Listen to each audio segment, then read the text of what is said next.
na kuwa Allah amewaamrisha wanawake wa Kiislamu wakumbuke aya zinazosoma katika majumba yao, wakumbuke sunna zinazosoma katika majumba yao. Hapa kuna mambo mengi yamekusanyika. Anasema Sheikh Saadi rahimahullah, wa amruhunna bidhikrihi, na kuwaamrisha kwake hao wake za Mtume sallallahu alaihi wasallam kukumbuka hiyo Qur'ani na yale yanayosomwa. Jambo hili yashmalu dhikra lafdhihi, kwanza inakusanya kukumbuka lafdhi ya Qur'ani, kwa maana kujua kuisoma ile Qur'ani, lafdhi yake, ile matni yake Qur'ani. Yashmalu dhikra lafdhihi bitilawati, inakusanya kukumbuka matamko yake yale ya Qur'ani kwa kuisoma. Wasisahau Qur'ani, wawe na utaratibu wa uradi maalum wa kuisoma Qur'ani mwanamke wa Kiislamu kila siku. Wa dhikra maanahu, lakini pia kukumbuka maana yake. Kwa hiyo wameamrishwa wakati huo mmoja wawe wana utaratibu wa kuisoma Qur'ani, kadhalika kufahamu maana yake, bitadabburihi watafakkuri fihi, kwa kuzingatia na kukutafakari. Mwanamke wa Kiislamu hatakiwi kuwa mtupu kichwani mwake, hajui chochote katika Qur'ani. Uislamu wa vipi? Ajifunze kusoma Qur'ani, ajifunze maana yake Qur'ani, azingatie, atafakari, wastikhraja ahkami,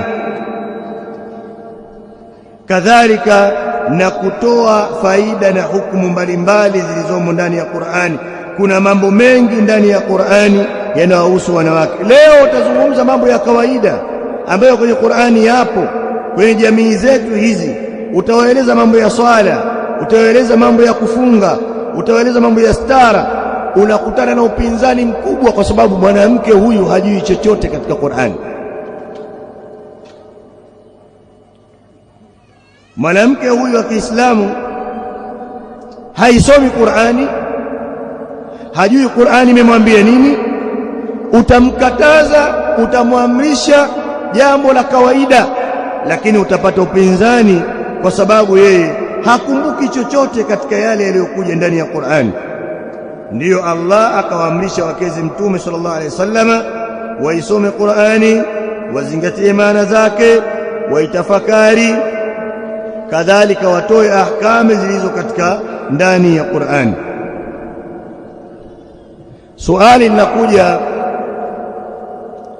je, wewe mwanamke wa Kiislamu ambaye unanisikiliza hivi sasa, unafahamu chochote katika Qur'ani? Lau kama tukupe msahafu hivi sasa, tukutake usome surati al-Fatiha ambayo ni wajibu kwa kila Muislamu kuijua, kwa sababu ni nguzo katika swala. Surati al-Fatiha tu, tusikilizane, wanawake wote wasikilize surati al-Fatiha tu, wasome mwanzo mpaka mwisho. Je, wewe wajua? Kama hujui, unaswali vipi? Swala zako za faradhi, sunna unazoswali, unaswali vipi? Hapo sijazungumza juzu amma, sijazungumza juzu ya tabaraka.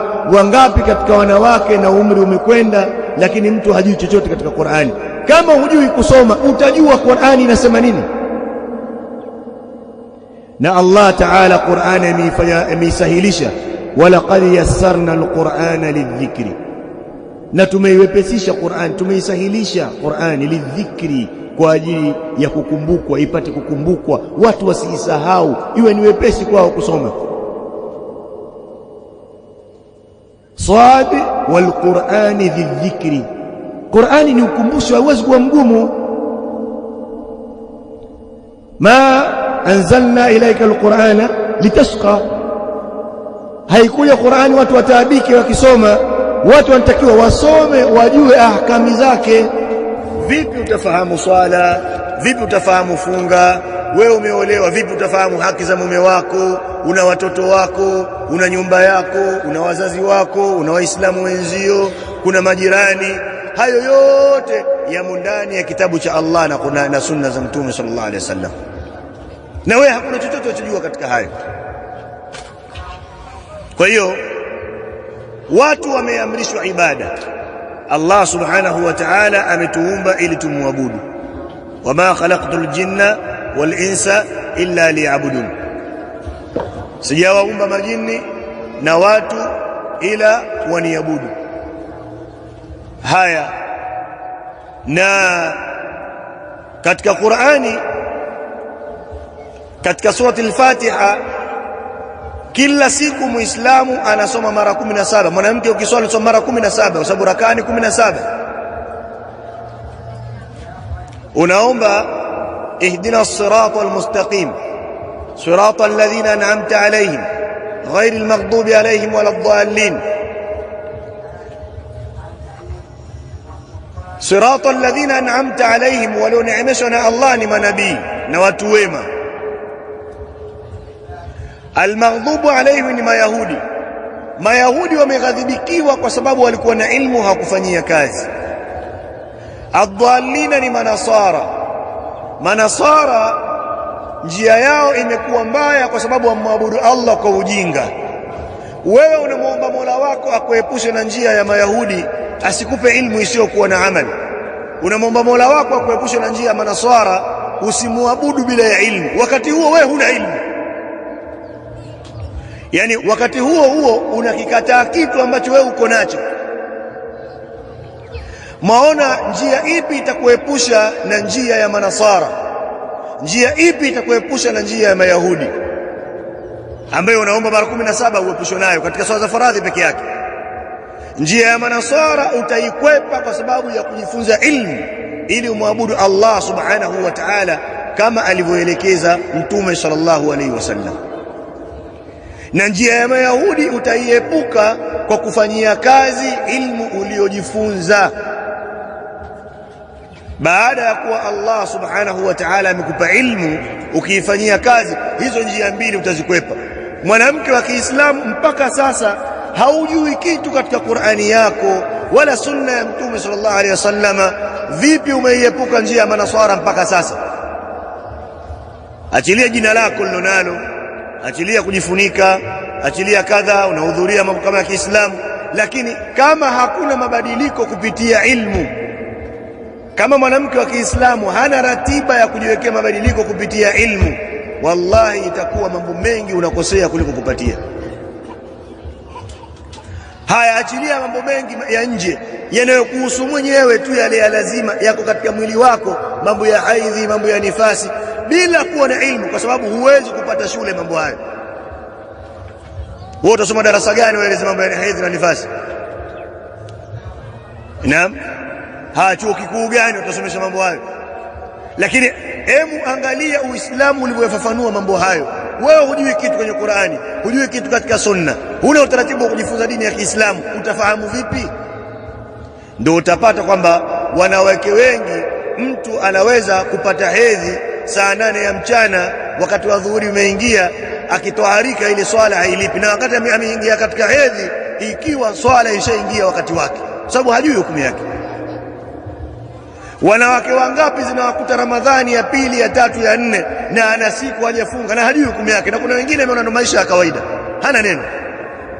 Haya yote haya ujinga umekuja kwa sababu hawakukumbuka yale waliokumbushwa wakezi Mtume katika majumba yao, kuisoma Qur'ani, kufahamu maana yake, kuzingatia, kutoa hukumu zake zilizomo. Kwa hiyo sehemu kubwa ya mazungumzo yangu mimi katika ukumbusho wangu huu, kama nilivyosema, sitaki kuzungumza muda mrefu, nilikusudia kuwakumbusha wanawake wa Kiislamu, lazima mwanamke wa Kiislamu aone kwamba sharafu yake ipo kwenye kujua Uislamu. Mwanamke wa Kiislamu utukufu wake upo kwenye kujifunza dini ya Kiislamu. Mwanamke wa Kiislamu ubora wake upo katika maelekezo ya Qur'ani na sunna za Mtume sallallahu alaihi wa alihi wasallam. Kuishi mwanamke kwa kawaida, ukaona kwamba kama jambo la dini linawahusu watu fulani, Uislamu unawahusu watu fulani, wewe haukuhusu, ndio utaona mambo ya mukhalafa, mambo mengi ya ajabu katika Uislamu. Utaona mambo wanaofanya wanawake wa Kiislamu leo katika shughuli zao, mikusanyiko yao, kama hii mikusanyiko, na mambo ya bid'a, mambo ya haramu yako mengi. na wewe ukikataza watakupa jina kwamba wale watu wa bid'a tu, kila kitu bid'a, kila kitu. Huyo anayesema hivyo hata kuswali aswali bid'a wale, kwa sababu huyu hajui, lazima aseme maneno hayo, ni mjinga. Wangapi katika wanawake wa Kiislamu leo mtu anaolewa anafahamu kwamba nywele zake kuna dawa akitia hawezi kutia maji, na anaenda kukutana na mume wake atakuwa na janaba, na mtu anaambiwa na wazazi wake kwamba udhuru siku 3 tu udhuru. Kwani hata huyo Mungu si anajua sherehe? Wewe unaona maneno ya sawa sawa?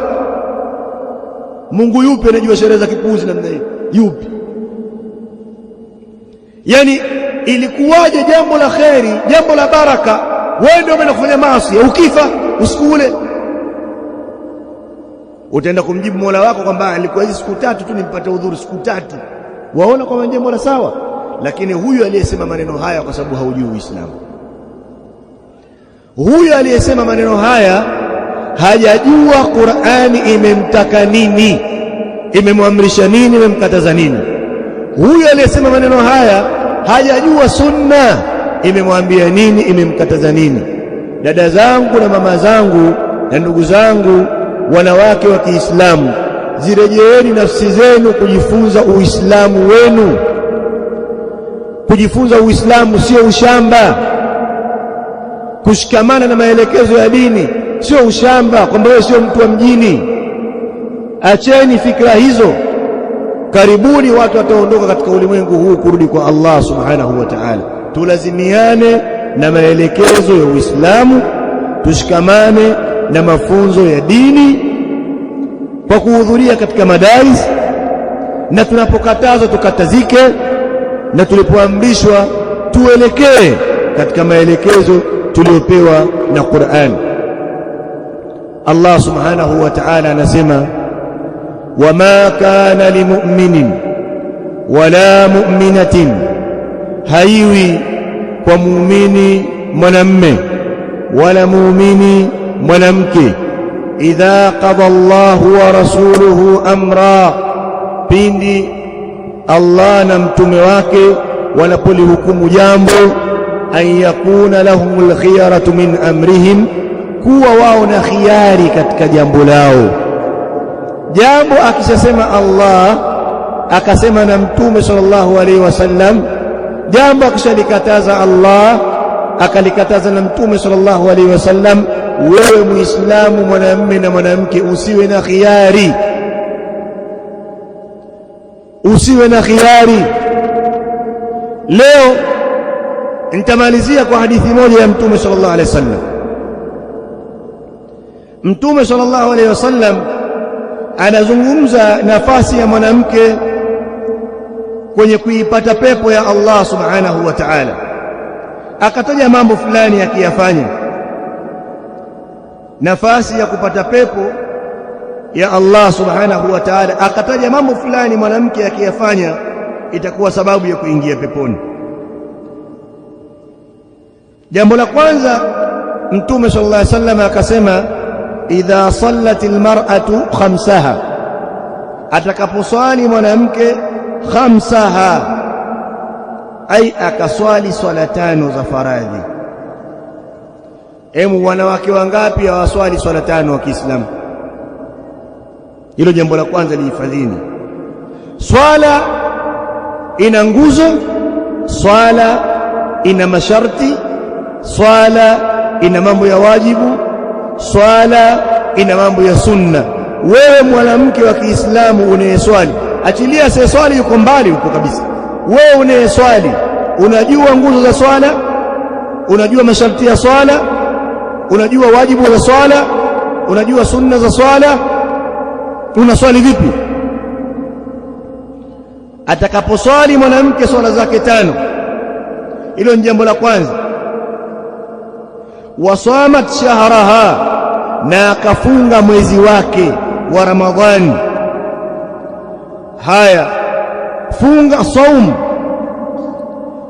Je, wewe unayefunga Ramadhani ya pili, Ramadhani ya 3, Ramadhani ya 8, Ramadhani ya 10, Ramadhani ya 15, unafahamu ahkamu za saum? Unajua mambo gani ukiyafanya funga yako itakuwa imebatilika? Unajua kwamba jambo gani ukilifanya funga zako itakuwa zimeharibika? Je, funga zilizokupita unazilipaje? Wafahamu jambo hilo? Hayo yote hayo mwanamke wa Kiislamu pamoja kwamba anaswali anatakiwa ayajue, pamoja kwamba anafunga anatakiwa asome, ajue kwamba Uislamu unamwambia nini. Hilo ni jambo la pili, lidhibitini. Yote yanataka ilmu wewe kusoma. Jambo la tatu, wahassanat farjaha, na akaichunga tupu yake, asifanye mambo ya uzinifu. Angalieni jambo hilo, mnafahamu nyinyi mitaani jambo la zina lilivyo. Hawajasalimika watu wanaoswali, hawajasalimika wanaotoa mawaidha, hawajasalimika kadha, hawajasalimika kadha. Imekuwa ni aibu kubwa katika suala la uzinifu. Mwanamke, jitunze, jihifadhi, hifadhi tupi yako, isipokuwa katika njia ya halali kwa mume ambaye sheria imekuruhusu kustarehe naye. Jambo hilo ni jambo la tatu. Jambo la nne, akataja Mtume sallallahu alaihi wasallam, wa ata'at zawjaha, na akamtii mume wake. Mambo manne: swala tano, kufunga mwezi wa Ramadhani, amejihifadhi na kujitunza, kadhalika na kumtii mume yule ambaye mwanamke ambaye ameolewa. Je, katika masala ya kutii waume, je, mikhalafa iliyopo? Je, wanawake leo walivyo, maneno wanaosema, mambo wanaofanya, wanavyoishi na waume zao katika majumba, lugha wanazotumia na mambo mbalimbali. Mtume sallallahu alaihi wasallam anasema mwanamke akishikamana na mambo haya, qila laha, ataambiwa yeye siku ya kiyama, udkhulil jannata, ingia katika pepo, min ayi abwabil jannati shi'ti, kupitia mlango wote wa pepo unaoutaka. Ataambiwa ingia katika pepo kupitia mlango wote wa pepo unaoutaka. Hebu yaangalieni haya mambo manne na jiangalieni nyinyi mulivyo. Hebu chukua hiyo swala tu uiangalie, chukua saumu uiangalie, chukua stara, mavazi ya stara, wanawake wakwenda uchi, angalia na suala la zina namna lilivyoenea. Kadhalika angalia wanaume na toa kwa wanawake na toa kwa waume zao. Ndoa ngapi zimevunjika kwa sababu ya wanawake hawataki kusikiliza? Ndoa ngapi zimevunjika kwa sababu mwanamke alikosa kitu fulani katika mambo ya kilimwengu, alikosa hichi, akona nitoke hapa njivue hapa nikolewe na yule nitapata hiki, kwa nimeahidiwa hili hapa. Mambo mangapi familia zimeharibika kwa sababu kupitia mlango wa wanawake. Ulimwengu umevurugika kiasi gani kupitia mlango wa wanawake. Hata matangazo tu ayaangalie, matangazo hivi leo, mwanamume amevaa suti, mwanamke ndio amevaa kijichupi tu anacheza, lakini mwanamume amevaa suti, lakini lazima ambalishe mchi yule mwanamke sababu dunia ipate kuharibika. Wala kwa ngapi wa Kiislamu wameingia katika hilo. Mambo haya ni mambo ya kuzingatia. Wanawake wa Kiislamu, shikamaneni nayo, na huu ndio ukumbusho wangu na nasaha zangu kwenu. Mshikamane na mambo haya, na mengine mtaambiwa pia na shekhe yuko atayazungumza mambo mengine, nasaha na mambo ya kuelekezana. Lakini kwa ujumla nahimiza tena, turudini kujifunza Uislamu wetu kupitia Qur'ani na hadithi za Mtume sallallahu alayhi wa alihi wasallam, kwa ufahamu wa masahaba, kadhalika na wale watu wema wa mwanzo katika karne tatu bora ambazo Mtume sallallahu alayhi wasallam amewataja kwamba ni watu bora katika umma huu. Wallahu a'lam, wa sallallahu ala nabina Muhammadin wa ala alihi wa ashabihi ajma'in. Barakallahu fikum.